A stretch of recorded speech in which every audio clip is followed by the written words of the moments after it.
welcome to Tell Me Your Story. This is the Mayhem To Miracles edition, as we give you choices and knowledge of those choices to help make your dreams come true on this program that comes your way Sundays at 7 a.m. and 7 p.m., Monday mornings at 1 a.m., 9 a.m. on Wednesday.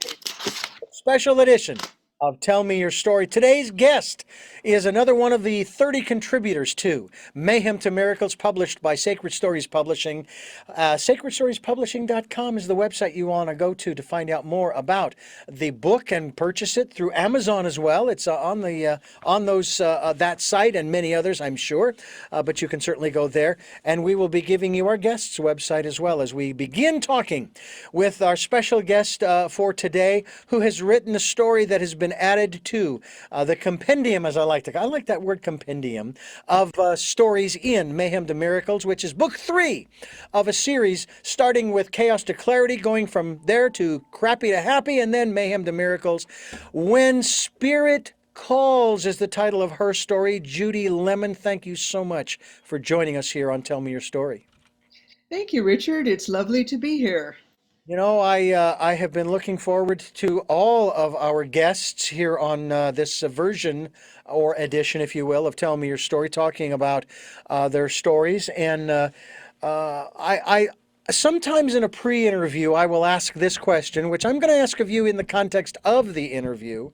And that is, beyond this story that you have contributed to this particular work, and possibly the other two earlier editions, what kind of work, if you will, in light of the knowledge that you have of sacred stories and the types of authors that they have, what kind of work is it that you do in terms of changing and transforming your life and helping to transform the lives of others? I have two hats, but I combine them. I'm a longtime shamanic practitioner, and I'm also a certified trauma therapist.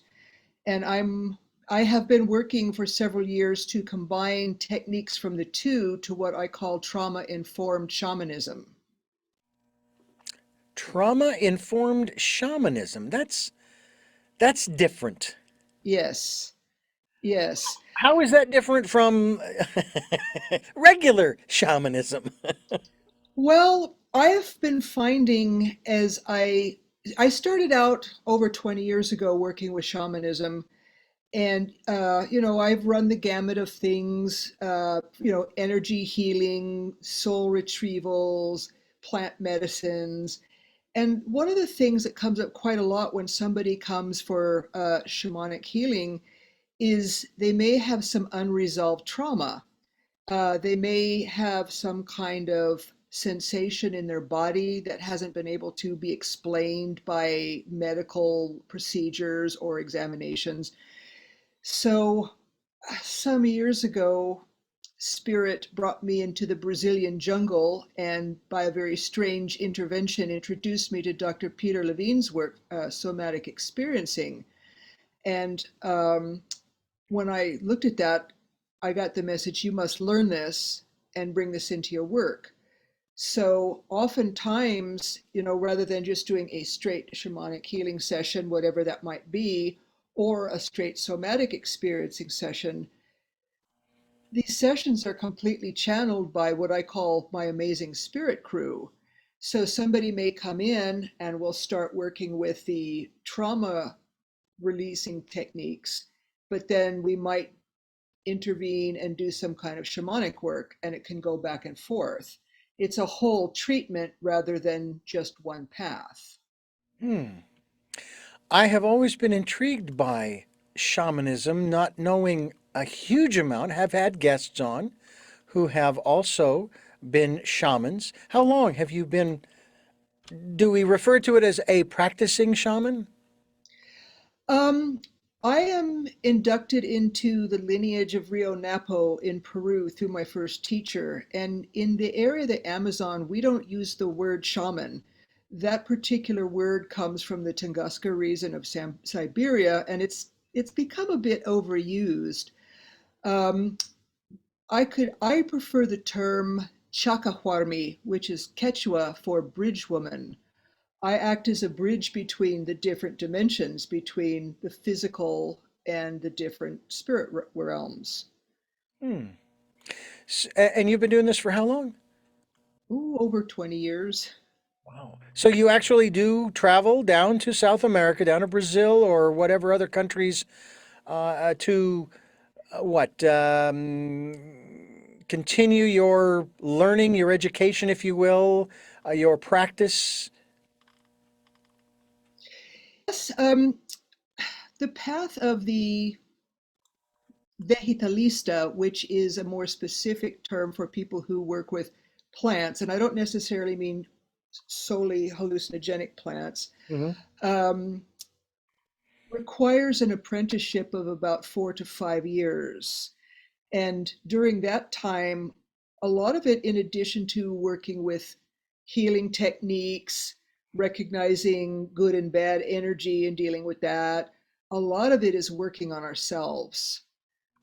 Because when you're working with somebody in energetic realms, you don't want to be spewing any of your stuff, and we all have stuff.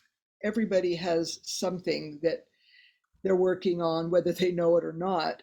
So if you come to me for a healing and I haven't really looked in my own mirror to work on my shadow side, there's a good idea that I may spew a lot of that onto you, which really doesn't help the healing process.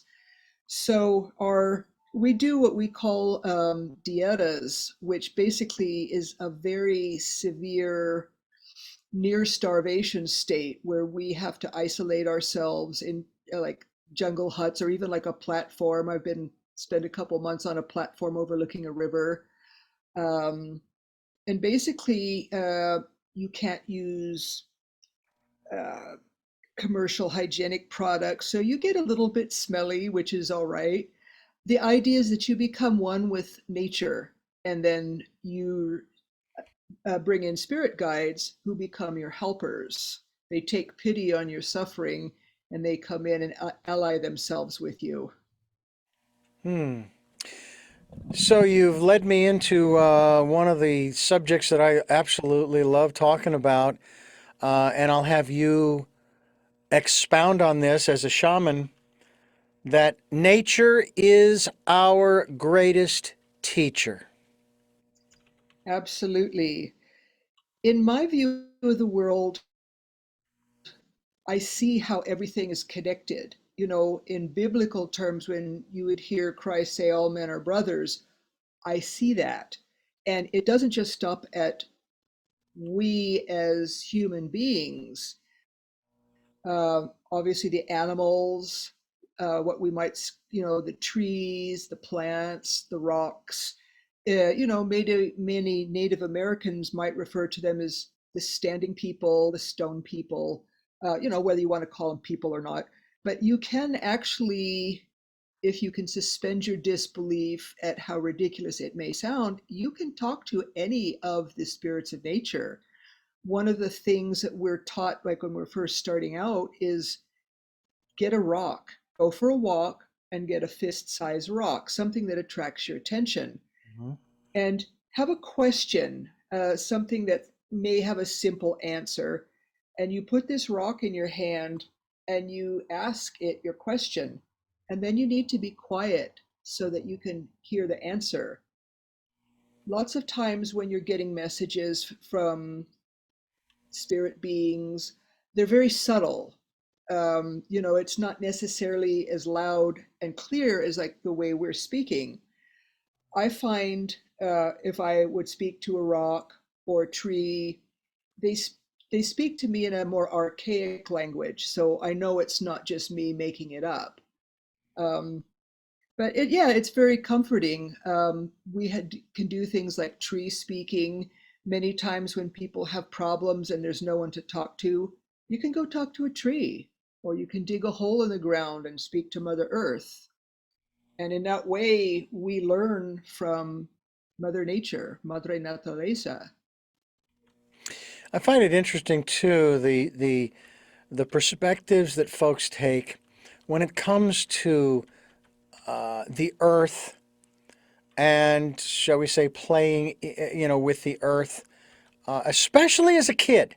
I mean, I grew up uh, where my brother and I, even my sisters, sometimes would come out into the yard, our neighbors. We'd be digging in the dirt. We would build forts with a bunch of spare wood that my dad would bring home from pallets that he had at the place he worked. Um, we played in the bushes and the shrubs. We'd climb the trees. We'd fall out of the tree sometimes. Uh, but it was, and then there were those nights, like here in the fall, as we're conversing, we would run around the neighborhood, and there was still very little concrete, very little asphalt, and we were Yeah. running up and down the yards where there were no fences. That's one of the things I remember most about growing up in the neighborhood I did. There were so few fences, and we would play kickball. We were lucky we had T sections at both ends of our street. So if a car was coming, you saw it coming. Okay, everybody out of the street, here comes a car.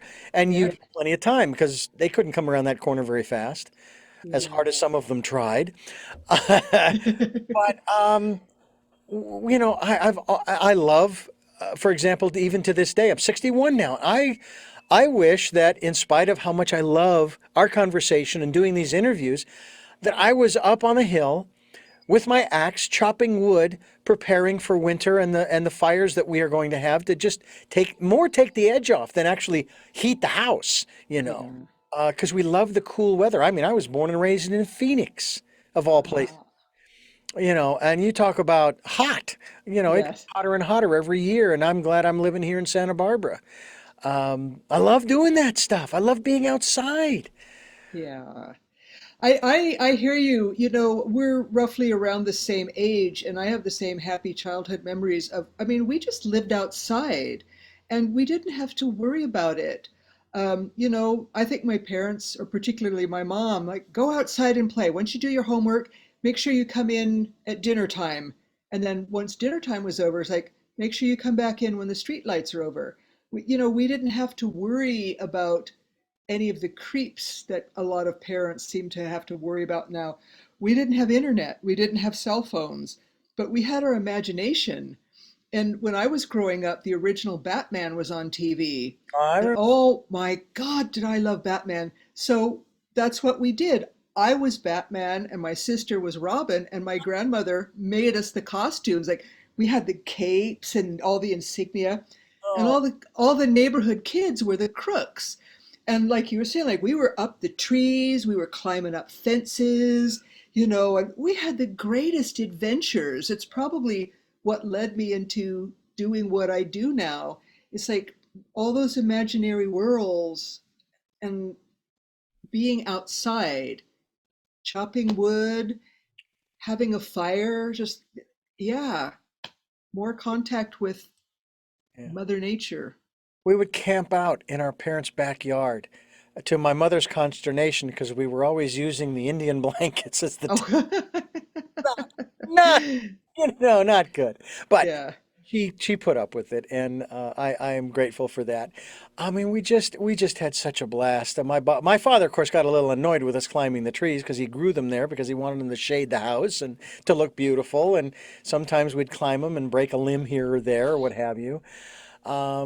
But no, it was a great, in my opinion, it was a great childhood that we had. We're talking with Judy Lemon. We're talking about her contributions to Mayhem to Miracles, published by Sacred Stories Publishing, and that's sacredstoriespublishing.com. And we hope that you'll go to their website. What is your website, Judy, so people can go and find out more about what you do? Because I certainly will, because I like the work that you're doing, especially when we would put this in the category of almost alternative lifestyle, being a shaman. My website is just judylemon.com, just JUDYLAMON.com. Go there, folks. We will be linked to your website too, by the way, in addition to Sacred Stories Publishing when we when we have these interviews available for the listeners and the viewers, because this program is, of course, on YouTube as well as podcasts on SoundCloud, iTunes, TuneIn Radio, Spotify, Stitcher, Player FM, Blueberry, and many other locations too numerous to mention. And we're talking about Tell Me Your Story. I'm Richard Dugan, your host of Tell Me Your Story, and we hope that you will check out the works of Mayhem to Miracles, published by Sacred Stories Publishing. Judy Lemon is my guest. JudyLemon.com is the website. I hope you'll go there and check out her work and the things that she is sharing with all of us. What made you decide to become a shaman? I didn't. It found me. Yeah. Sometimes it's said that people come into the world seeing it in a different way, and I think that's probably what happened with me. I remember as a very young child looking outside the window at night to see the fairies on the lawn. And as I got older, I just realized there was more to the world than what I was led to believe.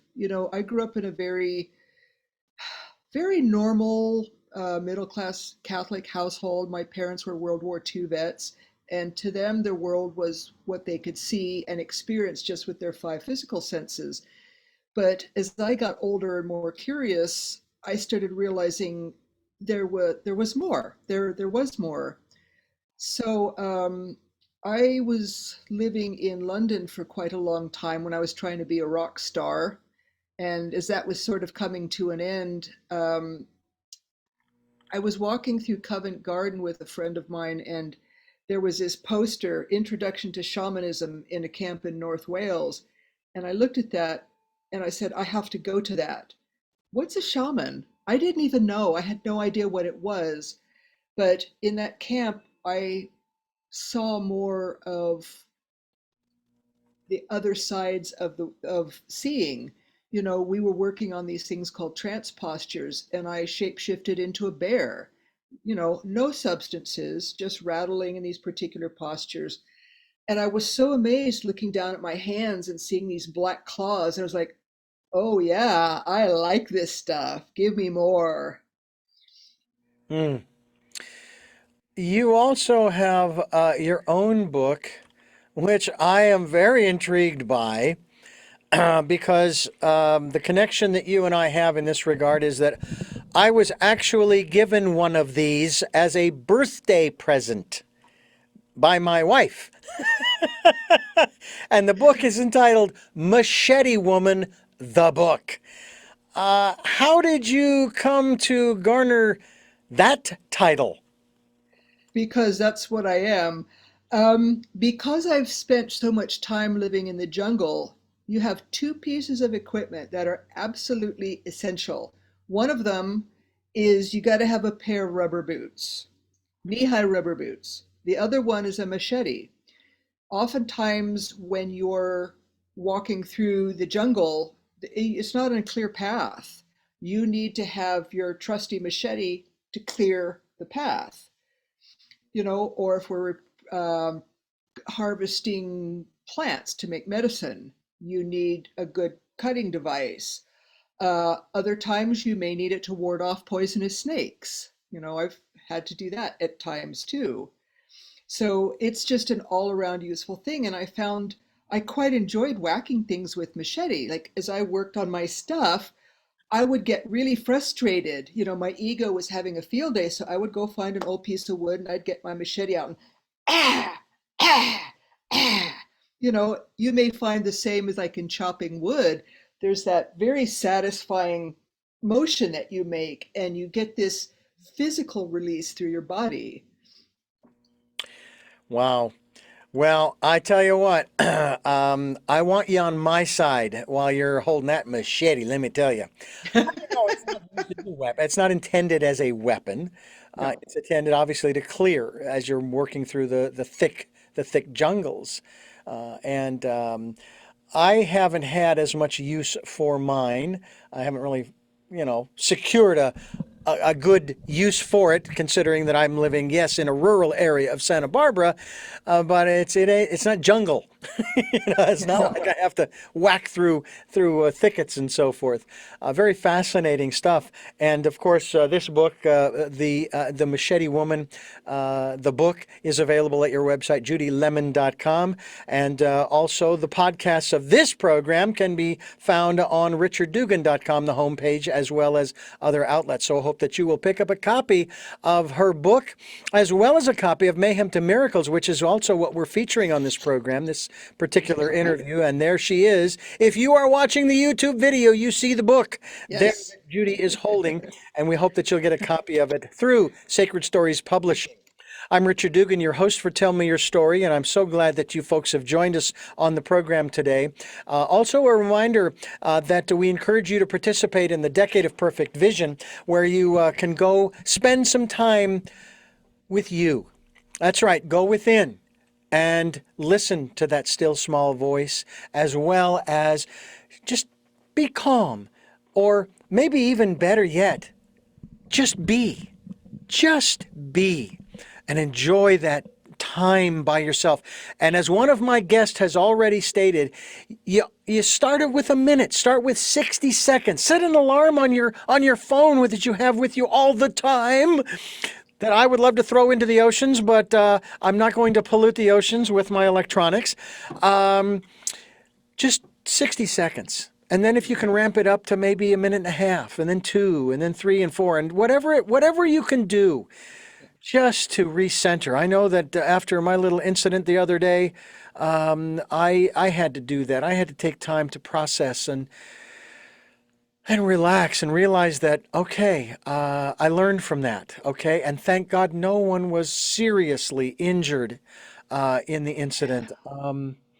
Myself, nor the person that yes, I did. I hit someone in a crosswalk with my truck. I didn't see them, but they're okay. They got up and they walked away. They didn't want to go to the hospital. And so thank God that it was I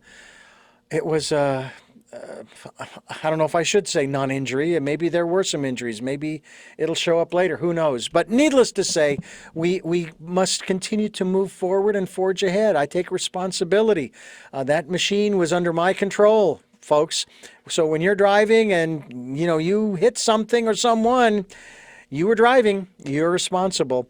And that's kind of the way it is with our lives, isn't it, Judy? Especially when it comes to your story. Your story is rather intriguing because it ties into this whole aspect of listening to that still small voice. We could call it spirit. We could call it our higher self, our divine self. Talk to us about your story, When Spirit Calls. It is about acknowledging that small voice that speaks to us, and it doesn't really matter if you want to call him a spirit guide, an angel, divine presence. It only matters that you hear it, and it's possible for everyone. But with mine, ever since I was a young child, all I really wanted to be was a famous rock star.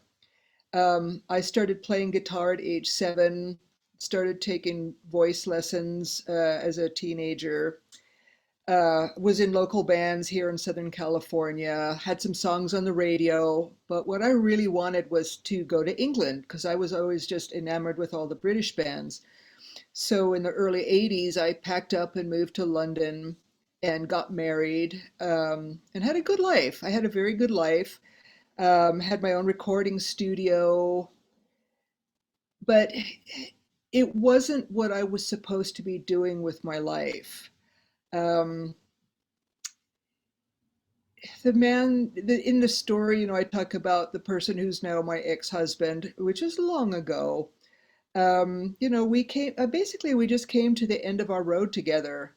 Um, you know, it, in the book, I talk a bit about how I discovered his affair. I had to do some absolutely brilliant detective work, if I do say so myself. Not that you ever really want to have to deal with that kind of a thing, but basically, I had learned to meditate about 6 years before all of that. And as I started to hear the voice of my higher self, I got very interested in like ceremonial magic, energetic kind of work. And I think my ex-husband just maybe thought that was kind of weird. I don't know. His family, I don't think they grew up with any kind of religion. So as I got more and more into the magical realms, he started finding a lot more of his spirit in a bottle. And, we just kind of went like this. And spirit was telling me, this isn't for you anymore. But, you want to cling on. I had a nice place in the West End. I loved London. I loved being in Europe. But basically, spirit had to pull the rug out from underneath me to get me to come back to Southern California to heal and to get me into the path that I'm doing now. For some reason, I didn't have the support there. He wouldn't have wanted his wife to go live in the jungle for months, living with a bunch of other men, learning all these different techniques. So basically, I think spirit was knocking more subtly and I didn't hear it. And then they said, all right, here we go. Wham, pulls the rug out. And it is very traumatizing. A lot of the clients that I see, even though they may not have gone through exactly what I've gone through, at times we've all fallen into a pit, you know, a disease, somebody dies, or your own catastrophe. And when you're down there, you think, gosh, I'm so alone. Like, why is this happening? Why is this happening to me? But now, like all these years later, I can look back and see, I see exactly why it happened. It was like the great divine set up all these things as a domino. It's painful to go through, but when you look in hindsight and see where you came from and why all of this happened, now I just say, thanks, guys.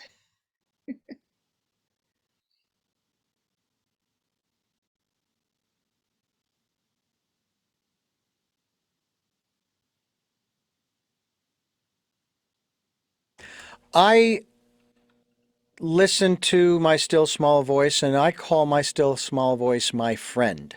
Yes, I have for years. And it's one of those things where it took a while to trust. yes, I had an experience, and maybe you've had one too, where you're getting the prompting, as I was, and I've shared this story more times than most people would care to hear on this program. I was bicycling. That's what I did. I couldn't drive at the time. I was bicycling to work one day out in Phoenix, and it was out in the rural area, farm area, where the farm fields were 1 square mile blocks. So I'm getting up to an intersection, and the prompting says, hang a right here, and then go up, and then make a left, and then make another left at the next intersection, and then make your right and continue on to work. And I'm going, but that takes me 3 miles out of my way. Why would I do that? And I went a half a mile past that intersection, and the prompting got stronger and stronger and stronger. I couldn't shake it. So I turned around and I went back to that intersection. Of course, in this case, now it's a left turn. Then I made the other 2 lefts and then the right turn back onto the same street I was already on, but a mile down the road, and continued to work. I have no clue as to why, other than the only conclusion I was able to come to was my still small voice was basically testing me, saying, do you really trust me? Are you really going to follow the promptings that I give you? I'm not going to put you in harm's way. Never. I would never do that to you. But I will challenge you, and this was a test of sorts. You ever had that happen? oh yes, yes. Everybody has the ability to hear the voice, the inner teacher, whatever you want to say. And oftentimes, what they do is they will give us these tests or these smaller messages to see if we're listening. Here's an example, like from my experience. In one of my teachers' camps, he's built a lagoon and he rescues tortoises and turtles from the market so that they don't get sold for food. So you see him riding his motorcycle up the hill with a great big turtle and he releases them into the lagoon. So in my endless days working on my stuff, well, oftentimes I'm going to go down to the lagoon and sit with the turtles. So one day lagoon has a path that runs around it, and I'm on the right side watching all the turtles. Very clearly in my mind, all of a sudden I saw this turtle very large, upside down on his back with his legs in the air. And I'm looking around going, what is this? None of these turtles is upside down. And you kind of have a tendency to dismiss it like, oh, I must be making this up. I must be imagining it. But no, this is one of those tests. So I just went, okay, whatever. And I kept walking around the corner of the lagoon, get to the other side. Guess what there was on the middle of the path? A great big tortoise, upside down, with his little legs in the air, exactly like I saw in my mind. Oh, And life is full of things like this. In the big picture, is that important? I would have come across him anyway. But the thing is, you're not going to get the big pictures and big premonitions that you often want. Or, a lot of the healers that I train, they're like, oh, I want to be psychic. I want to see the spirits. I want to do this. But you have to be listening. And if you don't listen and acknowledge, turn right, turn left, follow my instructions, they're not going to give you those big things. So you listen, and like when I get something like that in, even if it's something insignificant, I'll say, I hear you, I acknowledge that. And then when it inevitably plays out, I also acknowledge it. Yes, this is what you showed me. I see it. And that tells them, yeah, she's listening. Give her some more. yeah, And that's how you develop, or at least that's how I developed my, I don't know, second sight. It's just a sight that's always there. yeah. I have to wonder where my intuition was the other day. It's like, why did you not tell me not to turn, or something? But again, I go back to that aspect of it'll never put you in harm's way. Now, granted, it sort of kind of the gentleman that I inadvertently hit with the vehicle, I wasn't maybe doing more a couple of miles an hour because I was making the turn. He walked away, not wanting to go to the hospital. Apparently, he's okay, and so whatever lessons he's got to learn, those are his. I don't know, and I'm not recalling that I missed something in terms of I'm not recalling missing the promptings or missing the message or missing stop, or something like that. Maybe this was one of those lessons that I brought on myself because it had been up to that point probably the biggest fear I had in driving was hitting another human being with this machine. Yeah. It might also have been that the lesson wasn't for you. It may have been for him. You don't know about his history. You Right. don't know what lessons he had to learn. Maybe he has a substance problem. Maybe he's not paying attention in his life. How is it that he wasn't paying attention to the truck in the left turn lane? So this may have been, the universe may have put you in his path to teach him a lesson. And obviously for you to be ultra vigilant, oh, here comes this person on the crosswalk. Does he see me? Oh, we better wait a minute. Yeah. Perhaps for him, he needs to wake up, and that was his wake up moment. Yeah. And I, of course, had the sun in my eyes as I'm turning. I mean, the way the sun was Yeah, at 4:45 in the afternoon, and even one of the witnesses said that. They said, well, that turn is difficult right this time of the year because, yeah, but the thing that really got me was I kept hearing, oh, Richard, calm down. It's all right. This happens a lot more than you think. And I'm going, you got to be kidding me. People are getting hit all over the place. yeah, Gosh, and I know that's probably true, but it doesn't make it any easier, no. It's one of those things. We're talking with Judy Lemon, and we're talking about listening to our inner voice or spirit. When Spirit Calls is the title of her story in Mayhem to Miracles, one of 30 authors who have contributed to book 3, if you will, of the series. First was Chaos to Clarity. We did 12 interviews back in 2018 for the January 2019 Tell Me Your Stories month. The entire month was Chaos to Clarity, and the entire month of November of 2021 is Mayhem to Miracles, published by Sacred Stories Publishing.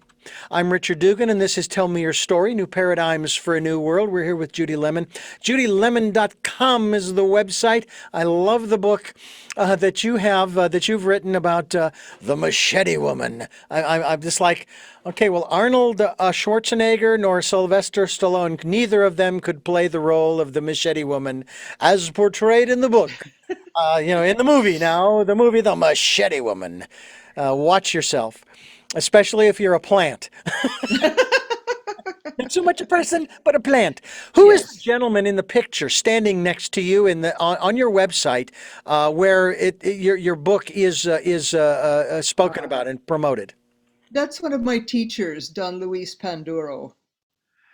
Now, is he indigenous to the area and where you are? Is this Brazil? What part of the It's Peru. Peru?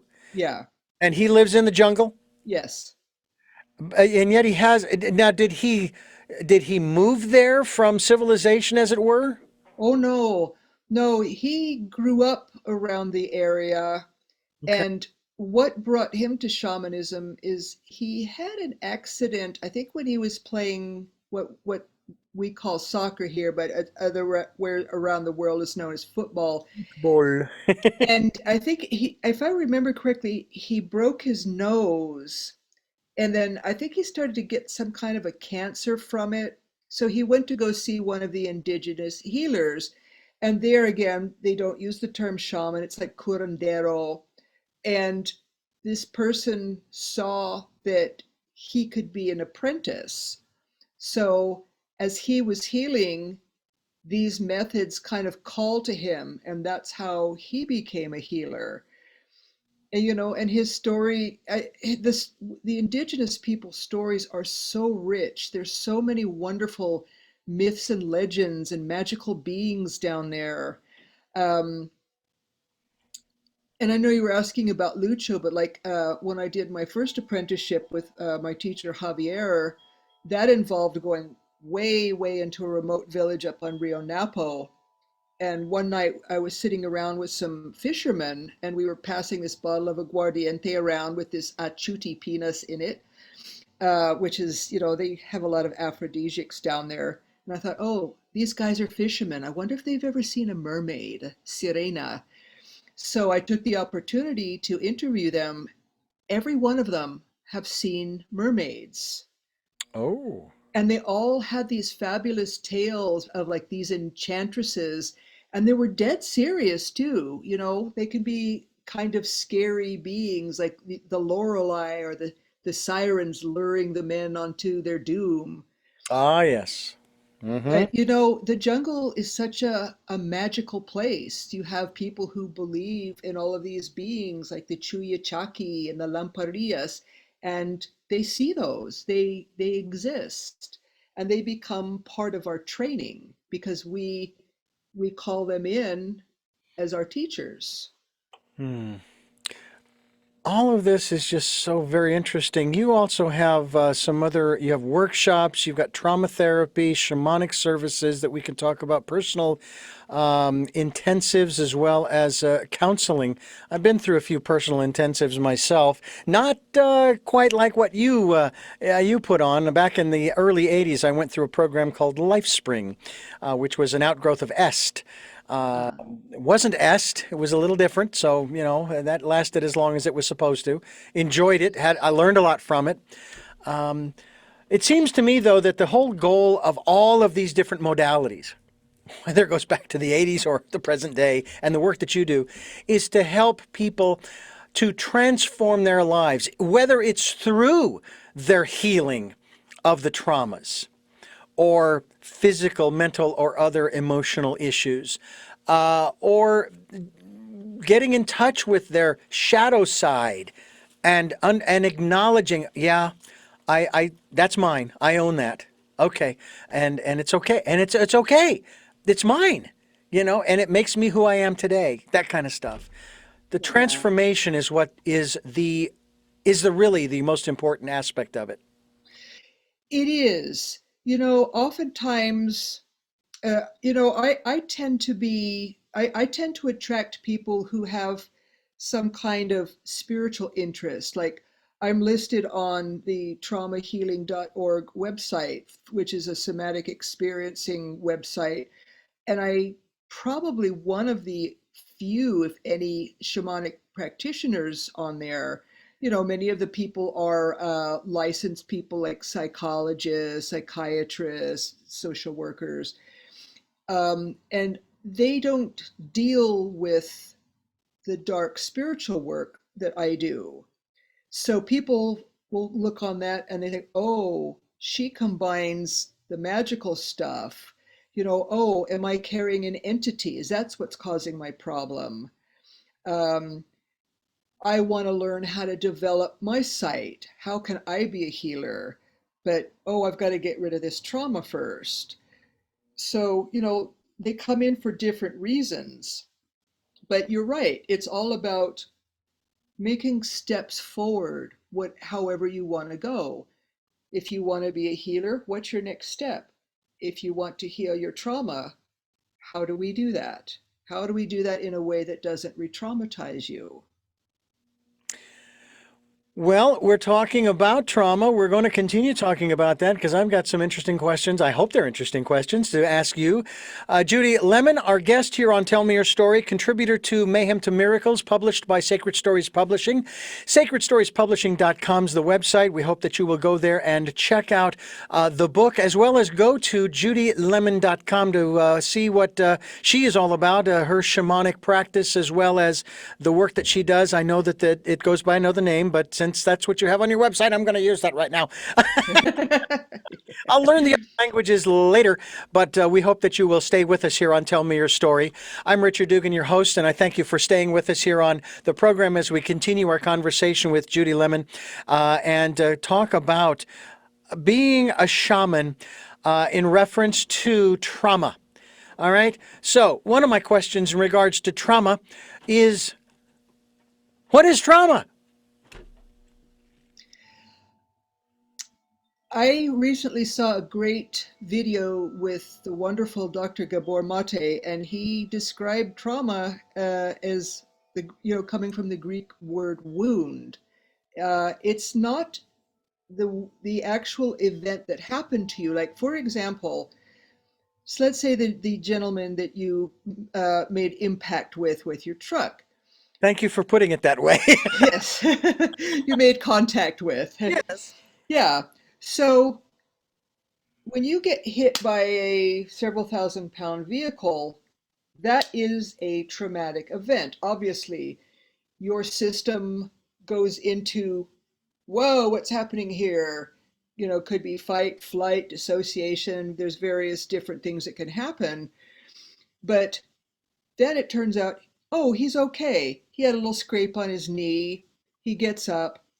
But my question I would be wondering about is, how did he deal with the trauma of being hit? Because trauma is not really the event itself, it's the energetics of that event that remain in the body. So, and from my point of view, they are in the body, but they also remain outside of space and time, which is where in PTSD you can get this re-triggering. They could just suddenly appear. Like, where did this come from? I'd forgotten about this. So you've got these things that can trigger it and cause problems later on in life. So, the guy that walked away, I'm wondering, how is he feeling today? How will he feel tomorrow? Yeah. Will he wake up in a month and start having night sweats? Is he going to be able to walk across a street now without being excessively hypervigilant? It would have been nice if he may have gotten medical attention or somebody could have spoken to him, because it may be that at that moment he could release the traumatic energy from his body, which may have resulted in shaking or heat or something, and then he won't have to deal with the repercussions of that event ever again. And that is beyond any physical trauma that his physical body may have experienced. You're Exactly. on an emotional and spiritual level here. Exactly. When I first learned somatic experiencing years ago, even in the beginning level, as I was watching Dr. Levine work, and I thought, what's he seeing? And something inside me said, he's using a second sight, and obviously that was my take on it. But through the years, and once I completed my training, I realized there is a very energetic, or, I will call it a shamanic element to a lot of the healing, because you have to be an empath, or you have to be able to be really hooked into your client. Oftentimes, and this is what we talked about in our training, we may feel their physical symptoms in our body. And this again is why, for someone like me, I need to know, what's my stuff? What's your stuff? What may be our combined stuff? Because if I'm suddenly talking to you, or we're in a therapy session, and all of a sudden my stomach starts shaking like mad, like I got butterflies, I'm thinking, wait, is this mine? Why would this be mine? And then I might ask you, are you feeling anything in your midsection right now? And you could be going like, oh my gosh, yes, I'm so nervous. So, that's very empathic. You have to learn that awareness. So even for you, you know, you were able to drive away, no damage to your truck, no criminal proceedings, like no big consequences. But even like, how do you feel in your body when you think about that? Hmm. Well, that's what's really interesting is I shed a few tears in that period of time where I was leaning up against a pole, bent all the way over, and the police would come over asking me if I was okay. First thing they asked me is if I'd been drinking. Of course, I Yeah. said no, not until I get home. Yeah. Under the circumstances. But I was shaken up on that because it was not something I ever wanted to have that experience. I didn't want, Yeah. and I think that's probably what drew it to me because I didn't want it, and the universe doesn't care whether it's something you want or don't want. The experience is what they bring you, you know. And so there I've had the experience now. And yeah, okay, fine. A lot of other people, they've had this happen to them, whether they were hit by or hit someone. God forbid that it was something serious, nonetheless. But it is interesting from my standpoint. It's the second incident, not of hitting someone, mind you, but it's the second incident that I have had in what, 2018. Yeah, 2018, I was involved in a non-injury accident where I was traveling down a side street and a gentleman in his BMW pulled out in front of me from a driveway. So that turns out his fault. And they said I was going too fast, and the police said it doesn't matter how fast he was going, plus the fact there's no way you can prove it, but it doesn't matter how, he could have been doing 120 and you'd still be at fault because you pulled out into oncoming traffic. But at the end of the whole thing, I went up to the gentleman in front of the police officer. I extended my hand and I said, first of all, I am glad that we are both okay. And second of all, go out and make it a better day than this has been. Oh, I love that. And I really believed that. So I actually went up to the gentleman just the other day after this had happened and when everything was settled, and I said, I just want to extend my sincerest apologies. Please, I hope that you're going to be okay. Because we live in the same community and there is a connection that we all share. Yeah. Whether it was the first gentleman or this gentleman just recently, I may come across this person again down the road, and I don't want to have, you're an idiot, you shouldn't have been in the crosswalk, and da da da da da da da da. It's like, all right, seriously? Yeah. You don't, Yeah. you don't want to generate that kind of stuff. No, no, there's too much of that out there already right now. We Yeah. want to counteract that.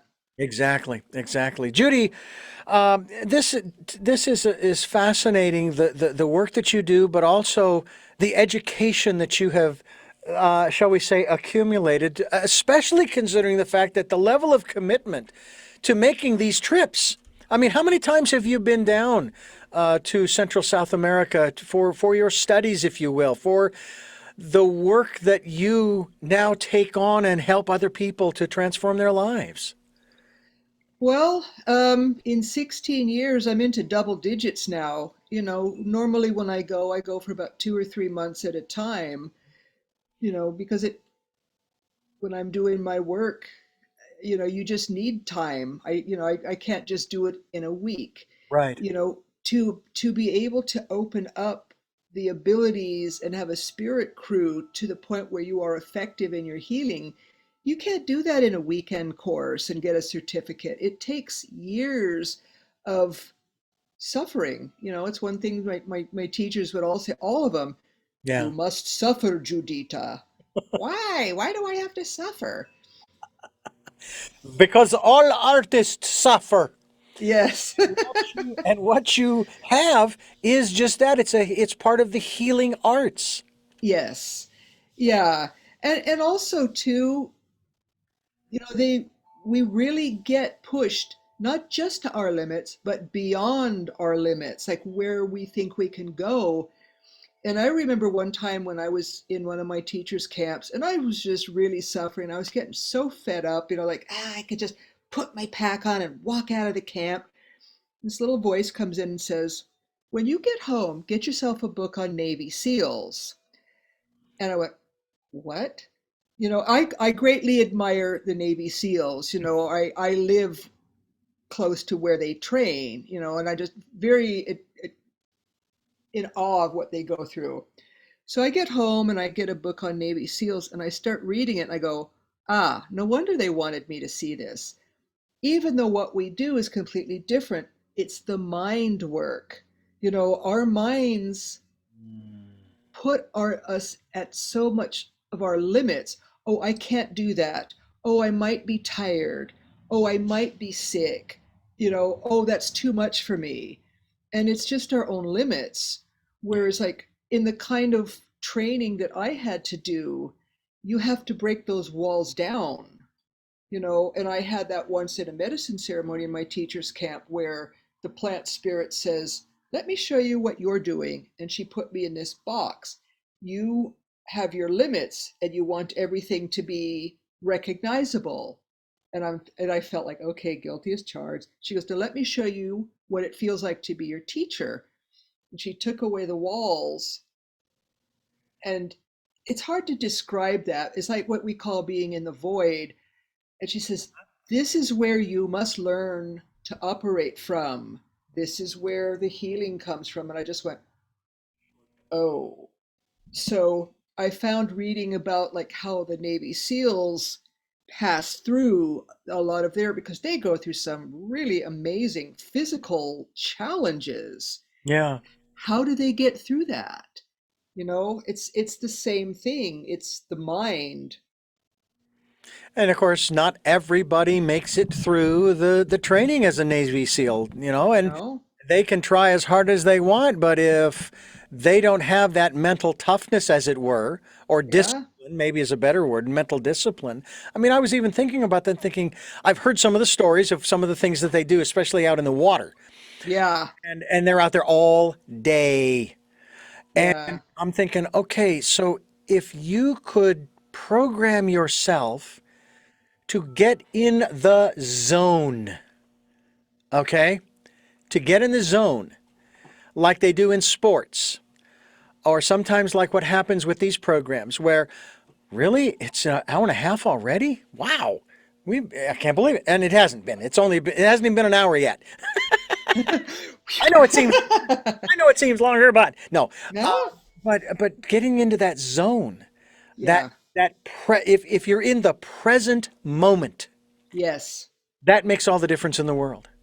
Yes. And funny when you say that too, because in one of my earlier trainings, when I was having trouble with that, my mind was wandering here and there, they said, go get the power of now. I had never bought that book by Eckhart Tolle. And I'm like, really? You want me to get this like new age kind of a book, like the power of now? Like, but I'm training to be like this jungle curandera. But I listen to that.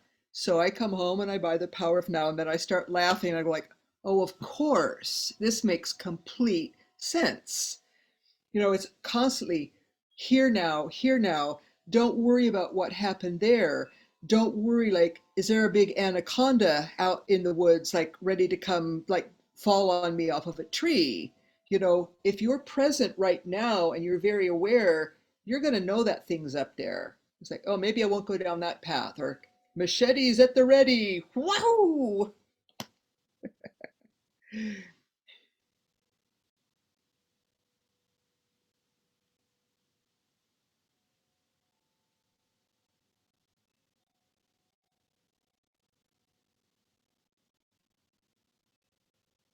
It is what we talk about on this program quite often, and that has to do with being in the now moment, being present. It's very difficult to, well, you can't listen to the still small voice if you're not in the present moment, because that's when the still small voice is talking. Yeah, And so it's really important to learn how to do that. I don't necessarily advocate any physical harm to self, like, okay, I'm going to pinch myself, so I'll stay in the present moment. No, no, there are better ways of yeah. yourself in the present moment, just by staying focused. And I even started thinking about that in regards to the incident, thinking, where was I just before I made the turn? And so forth. Was I really focused on what I was supposed to be doing, and that's operating the machine? Now, first of all, I can honestly say, A, I wasn't eating or drinking. B, I wasn't even looking at or thinking about my phone or anything that would be coming across it. Um, but C, it may have been that I was just in awe of how beautiful things were. It was a nice, cool breeze blowing, blue skies. I mean, Santa Barbara, come in, and I became distracted by my environment. That's Uh, the only thing I can think of where I wasn't 100% present. I mean, I knew I was yeah, driving the truck. I knew I was making a left turn, and I knew that the light was green, you know. yeah.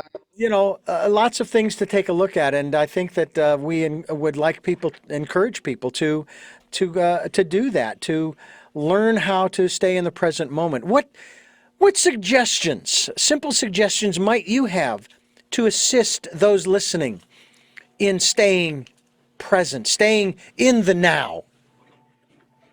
I always say that awareness is everything, and it's something that has to be trained. You know, like learning how to meditate. Like if when I learned to meditate many years ago, I was given a mantra, and they acknowledge your mind is going to start wandering to, what am I going to have for lunch later? I'm kind of bored. Oh, is that somebody at the door? Then you come back to the mantra. And it's like training a spiritual muscle. You know, the many weeks and years that I've spent in my teacher's camp, a lot of what I had to do was to be aware of what was going through my mind at any given moment.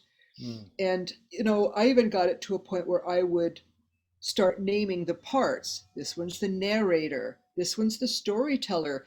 This one's the one who's being interviewed. This one is this. So then what would happen is something would come in to be like that could take me down the rabbit hole. And I'd go, oh, you're the trickster. You're the bullshitter. We're not going there. So it's all about, like, you have to keep coming back. It's very difficult to remain in that state of ultra awareness 24/7. Like, we as human beings, at least unless you're uber enlightened, which there are very few people in the world who are, Yeah, you're not going to be in that state the whole time. But through time and listening and feeling, a lot of it's feeling in your body too, you start getting this 360-degree thing that helps you kind of tap in what's happening in front of me, and sometimes it's just being making the effort. Am I yeah, paying attention? yeah. What am I doing? Like, oh, I'm washing this dish, but I'm thinking about Star Trek. Okay, wait. Oh, the dish broke. Damn. And I'll tell you, with that dish breaking, I used to get, oh, you know, and Yeah. then in the last few months, and maybe it's because of a program I went through during these last 3 months of the third quarter of this year, that I now chuckle. It's like maybe there's this instantaneous little flash of, Yeah. then I look, Yeah. I laugh at it. Yeah. And it's a genuine chuckle of, oh, that was humorous. That was interesting. That was kind of funny, silly, strange, but whatever. But I'm not going, and raising my blood pressure, which is rather interesting to talk about too, because I was diagnosed some years ago after I moved to Santa Barbara with high blood pressure. Mother says, "Oh, Richard, don't worry, it's hereditary. It's in the family." I'm going, but I don't want it. Yeah. I don't want it. Um, but they took all the tests. They pulled all the fluids out that they needed to test, and they couldn't find a physical or physiological cause. And I said, "Because it's up here. It's up." And of course, the first problem was I was having problems dealing with and again, judgment on my part, the stupid drivers here in California. And and then someone shared with me something that was real impactful. I said, "You do realize, Richard, that these people do not get up in the morning and say, 'Let's get Richard.'" Now, when they said that, and then they added this, which was a double-edged sword, they said, "It's not personal." No. And I thought, oh, thank God it's not personal. And what do you mean it's not personal? They don't care enough about me to make it personal? It's like, really? Get a grip, boy. Yeah. It's one of the things that's kind of helped me in realizing that, look, just like you, everybody else is trying to get from point A to point B in one piece. And some of them did literally just crawl out of bed. So they aren't even fully awake and aware of what they're doing. So you, Richard, you need to be 100% aware of your environment and your surroundings and what's going on around you, and be tapped into. I mean, I don't care if it's two copper wires or a cable, tapped into that still small voice that's going to warn you, hey, I think this car in front of you is going to do something really strange, and that. So you might want to back off. And they do. I back off, and they do it. I've done what I've needed to do to be the defensive driver, not trusting anybody, including Yeah. my beloved mother, to do the right thing. It's not her responsibility to look out for me. It's Right. mine. Yeah. So Yeah. there you go. Very interesting stuff. Judy Lemon is my guest. We're talking about a lot of different things here, and the work that she does as in the English translation, shaman. Also, the contribution she has made to Mayhem to Miracles, the book that contains 30 stories in there, of which hers is one. And her story is When Spirit Calls. And it's always calling, folks. All you have to do is listen, and listen to Tell Me Your Story. We're bringing new paradigms for a new world here on the program, and we're talking with Judy Lemon. Judy, I want to thank you for giving us so much time here on the program. This has been a real treat, a real joy, especially in the context of this special edition with Mayhem to Miracles through Sacred Stories Publishing. They are at sacredstoriespublishing.com, as well as your website, judylemon.com, which we will be linked to as well. And I thank you so much. I also have three final questions that I'd like to ask you. Sure. But again, a great appreciation for the work that you do for others, with others, to help others to transform their lives. And I will bet you that when you tap into that energy that you use in your work, that it doesn't just transform their lives, it transforms yours as well. It does. While we don't go into this looking for something, I think the greatest joy that I have is when I see somebody coming back to life. Mm. For example, I would say probably a good 90% of the work I do is with sexually abused women, incest, domestic violence, and all sorts of stuff. And some of them may come in and they look kind of gray and drawn, Mm. and I think like, oh boy, their spirit energy is very low, their life energy, their chi, and then after a session, or even sometimes during the session, I start seeing the color come back in their face. And you start seeing like the sparkle come back in their eyes. and they sit up, and I always ask my clients at the end, what do you notice that's different from when you came in? And some of them are just speechless. And I'm thinking, it's not me that does it. I'm only a conduit. All these miracles are possible because I'm working with this divine energy. But I just got an email today from the partner of one of my abused clients, and he said, I just want you to know how your work has affected her. She comes home so lively and so changed, and the changes are permanent. You're bringing her back to life. And he kept speaking like that, and I was just looking at it, and I just got tears in my eyes, because I thought, I'm just doing what I love to do so much. Hmm. And yet, to get that feedback that somebody is really, really benefiting, that's my greatest joy. Hmm. Well, I can concur with the work that I do is my greatest joy. I love doing this, love talking with you and other folks who are doing the work and helping others who want to do the work to transform their lives. And in turn, it's going to transform our society and our civilization. And I'm not even going to go down the road. I know it's going to take time, it could take years. So what? Yeah, What else do we have but time? yeah, And at the same time, while we're doing the work, we can still enjoy the life that we have here. So yeah. I appreciate your enlightening us in that regard as well. Let me just say to our listeners and viewers, thank you so much for watching and listening to Tell Me Your Story, New Paradigms for a New World. We hope that you'll join us on Sundays at 7 a.m. and 7 p.m., Monday mornings at 1 a.m., and Wednesdays at 9 a.m. for that special edition, as well as the podcasts on SoundCloud, iTunes, TuneIn Radio, iHeart, Amazon Music, and the like. We also hope that you will go to YouTube and watch these videos as well. Subscribe to the podcasts and videocasts if you'd like. We'd really appreciate that. I mean, being over 50,000 listens in less than 4 years, I don't know what that means, but hey, I'm happy with that wonderful number.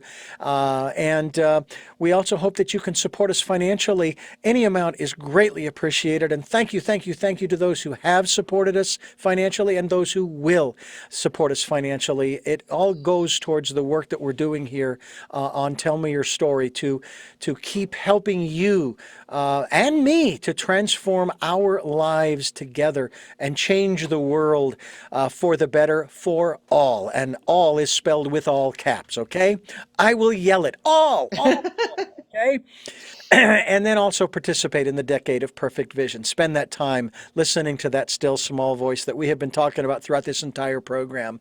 Again, it'll never put you in harm's way. We'll challenge you, but it will never put you in harm's way, and it's there to help you and guide you and encourage you and inspire you. So please take the time to do that.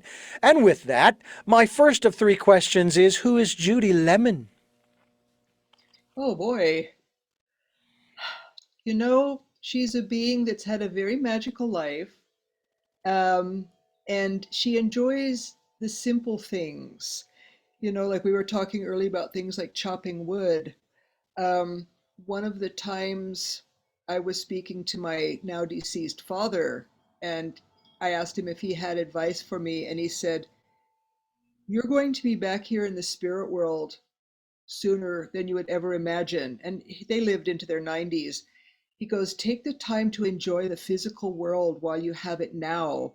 He goes, I don't have any hands. And my dad was an electrician and a carpenter and a plumber, and he had a workshop out in the garage. And he goes, you know what? Enjoy that bottle of wine. Enjoy that piece of chocolate cake.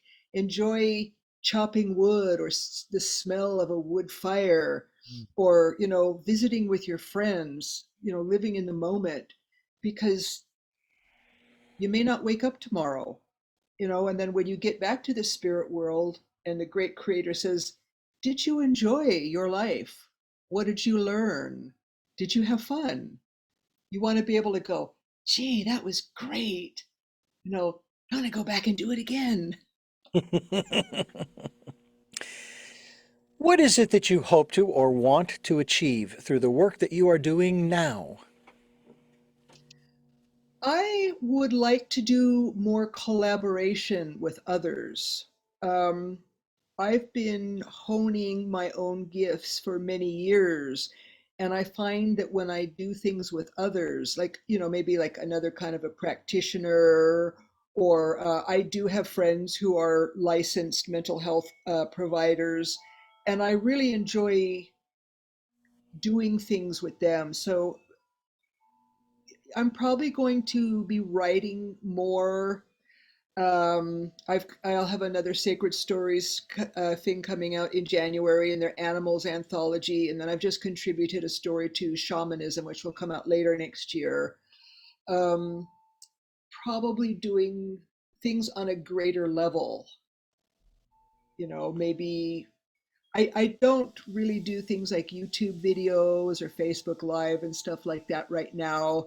There's only so much one can do in a day. And, like we were talking, like these electronic devices, I want to live the real world. I don't want to spend my day in front of a computer screen. So probably just expanding my work so that it reaches a greater level, however will happen. I don't know where that's going yet, but I'm on the road. And finally, what is your life's purpose? I would say that my life's purpose is to help uplift others. I spent a good lot of the early part of my life in deep depressions and feeling that I was kind of worthless, not good for anything, nobody wanted me around. And through shamanic healing with other practitioners and all the work I've done, that's been completely transformed. So I realized if I can have my life changed, so can others, and I want to be the vehicle for that. Hmm. Well, Judy, I thank you so much for sharing yourself and your story and the work that you do with us here on the program. And we look forward to having you back again to continue this conversation. You've got a lot going on, and we would like to let others know about it. And of course, we will be linked to your website, judylemon.com, as well. Thank you very much, Richard. It's been a lot of fun speaking to you. Judy Lemon has been my guest. She's a contributor to Mayhem to Miracles, published by Sacred Stories Publishing. SacredStoriesPublishing.com is the website. We hope that you'll go there, pick up a copy through Amazon as well. And also go to Judy Lemon's website. JudyLemon.com will be linked to her website so that you can find out more about the work that she's doing, and maybe pick up a copy of that one book that she has written called The Machete Woman. It's the book. Who knows? Maybe there will be. Maybe there will be a movie. My life story, Judy, will be a film strip. Okay, it'll be on microfiche. That's where mine's going. And we thank you for listening to and watching. Tell me your story. New paradigms for a new world. We are giving you choices and knowledge of those choices to help make your dreams come true. Until our next broadcast, podcast, videocast. Love to love.